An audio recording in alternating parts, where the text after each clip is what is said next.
early on. So well, I apologize if you're offended. But Tea Party supporters spoke out at a conference on new right-wing radicalism at Brandeis Wednesday. It wasn't a right-wing act.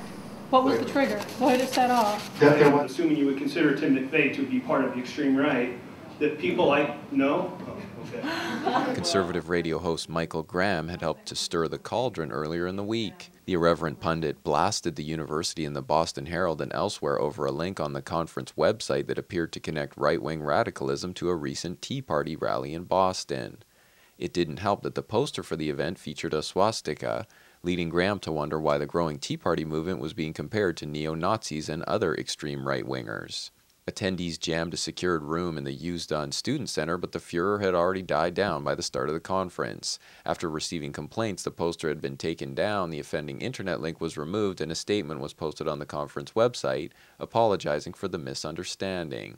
Our decision to use the symbol of the swastika inside a negation sign to draw attention to the conference. In retrospect, this was not only unwise and inappropriate, it was simply wrong.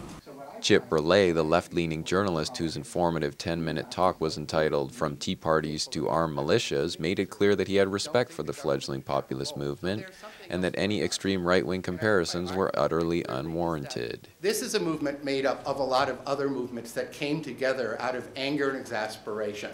It's very typical of right-wing populist movements throughout history.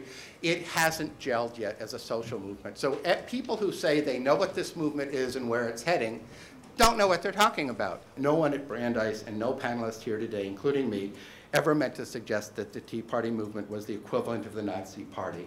For media demagogues to exploit the agony of the Holocaust for political gain and personal aggrandizement is deeply offensive. Graham said he was impressed with what he heard, but was still upset that the Tea Party had been lumped in with skinheads and other radical right-wing groups. How does that make it? What planet does that group exist together on? It's insanity. It would be like saying we're going to do the great monsters of history, Hitler, Stalin, Pol Pot, and you. I accept their apology. However, it doesn't change the ideology that drove them to use the symbol in the first place. The conference organizer said the swastika was used to reflect the resurgence of European neo-Nazis who were discussed at length, and she had no idea it would cause such a reaction. But the mini-controversy ultimately helped to generate some unexpected dialogue.